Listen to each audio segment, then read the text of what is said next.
150 bed की multi speciality hospital के साथ एफोर्डेबल हेल्थ केयर का एक नया सेंटर बनेगा। इसमें 60% बेड गरीब लोगों के लिए रिजर्व रखे गए हैं और एक क्रॉस सब्सिडाइजेशन से गरीब दर्दियों की सेवा करने का ये प्रकल्प CT scan, MRI, ultrasound, dialysis ऐसी कई सुविधाओं से युक्त किया गया है। तो एक ही छत के नीचे बहुत अच्छे तरीके से गरीब दर्दियों की सेवा का काम होने वाला है। श्री कृष्ण सेवाश्रम ट्रस्ट हमेशा से समाज के गरीब और वंचित लोगों की सेवा के लिए काम कर रहा है। ट्रस्ट की स्थापना श्रद्धेय विश्वेशतीर्थ स्वामी जी ने की और आज उनके उत्तराधिकारी विश्व प्रसन्न तीर्थ स्वामी जी इसको आगे बढ़ा रहे हैं। मुझे पूरा भरोसा है कि ये ट्रस्ट आने वाले कई सालों के लिए इस सेवा का काम आगे बढ़ाता रहेगा।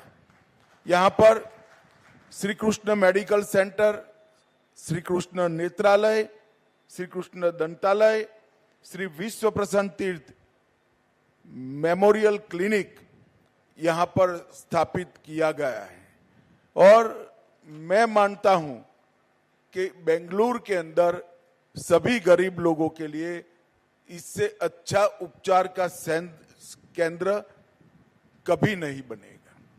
मित्रों, पेंजावर मठ न केवल कर्नाटक, न केवल दक्षिण भारत, पूरे भारत भर के सभी मठों में एक प्रमुख मठ तो है ही, इसके साथ साथ प्रकाश स्तंभ का भी काम कर रहा है। पेंजावर मठ ने ही पूरे दक्षिण भारत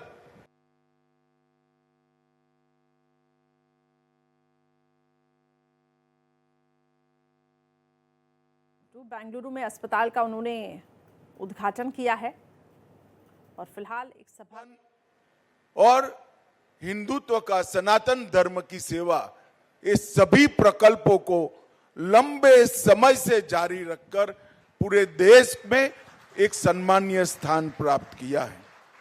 ये उडुपी में स्थित पेंजावर मठ अष्ट मतों में से एक है और माधवाचार्य जी के बताए रास्ते पर भक्ति मार्ग से श्री कृष्ण की प्राप्ति, परम तत्व की प्राप्ति के लिए अनेक लोगों को आगे ले जाने का काम किया है।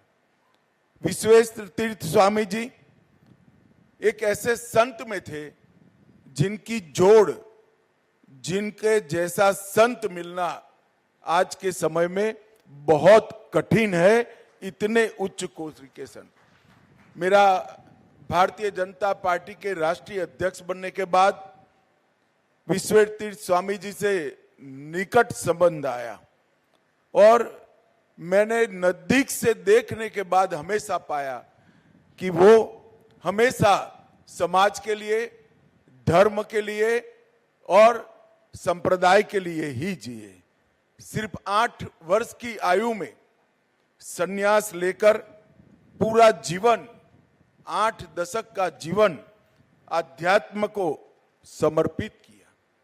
न केवल हिंदू धर्म, समाज और राष्ट्र की सेवा में भी स्वामी जी हमेशा प्रथम पंक्ति में पाए गए। भारत सरकार में मोदी जी ने उनको 2020 में पद्म विभूषण से भी सम्मानित करने का काम किया और सामाजिक समरसता और अस्पृश्यता के विरोध में भी स्वामी जी ने अग्रिम भूमिका निभाई। चाहे राम मंदिर आंदोलन हो, चाहे जबरन धर्मांतरण को सकारात्मक रूप से रोकना हो, चाहे राष्ट्रीय एकता के लिए काम करना हो, विश्वेश्वर तीर्थ स्वामी जी ने हमेशा सभी संतों में सबसे आगे रहकर काम किया। और मुझे मालूम है कि हिंदू समाज को जातियों में बांटने से बचाने में दक्षिण भारत में स्वामी जी का बहुत बड़ा योगदान है। शिक्षा, सेवा, स्वास्थ्य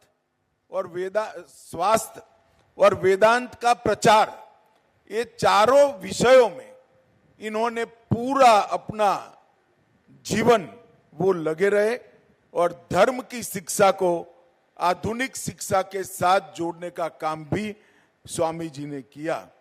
और उनका एक वाक्य जो मुझे उडुपी मठ में ही उन्होंने कहा था कि विद्या की ज्योति ही अज्ञान के अंधकार को मिटा सकती है। ये वाक्य उन्होंने सच अर्थ में अपने क्रियाकलापों से चरितार्थ करने का काम किया और आज उनकी परंपरा को विश्वेश स्वामी जी आगे बढ़ा रहे हैं।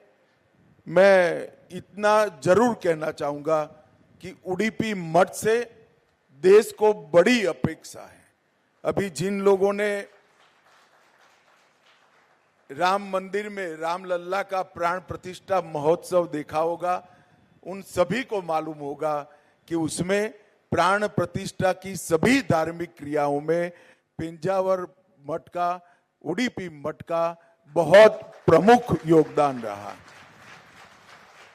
जब 2014 में नरेंद्र मोदी जी देश के प्रधानमंत्री बने, पूर्व, पश्चिम, उत्तर, दक्षिण सब जगह से एक युग परिवर्तन के लिए मोदी जी को मैंडेट मिला। उस वक्त जो संत दिल्ली जाकर मोदी जी को आशीर्वाद दिए, इसमें विश्वेश तीर्थ स्वामी जी सबसे प्रमुख थे। मित्रों, मोदी जी ने ये 10 साल के अंदर लोगों के आरोग्य पर और वेलनेस पर बहुत ध्यान दिया है और ढेर सारे कार्यक्रमों की रचना कर इसको आगे बढ़ाया है। स्वच्छ भारत अभियान, फिट इंडिया मिशन, पोषण मिशन, मिशन इंद्रधनुष, आयुष्मान भारत योजना और जल जीवन मिशन, ये सभी एक प्रकार से स्वस्थ भारत के अलग अलग अंग हैं। स्वच्छता से ही स्वास्थ्य को संभाला जा सकता है, फिटनेस से ही स्वास्थ्य को चिरंजीवी बनाया जा सकता है, पोषण संतुलित आहार ही मनुष्य के शरीर को स्वस्थ रख सकता है और टीकाकरण, वैक्सीनेशन, मिशन इंद्रधनुष से सभी प्रकार के वैक्सीन को समाहित किया। जल जीवन मिशन से फ्लोराइड विहीन पानी को हर घर में शुद्ध पानी पहुंचाने का काम किया और आयुष्मान भारत योजना से 60 करोड़ लोगों को 5 लाख तक का सभी इलाज फ्री ऑफ कॉस्ट करने का काम हमारे नेता और प्रधानमंत्री नरेंद्र मोदी जी ने किया। परंतु सरकार चाहे कितना कर ले, जब सेवाभावी संस्थाएं और धार्मिक संस्थाएं आगे आकर स्वास्थ्य के अभियान को आगे न बढ़ाएं तो ये कभी पूरा नहीं हो सकता।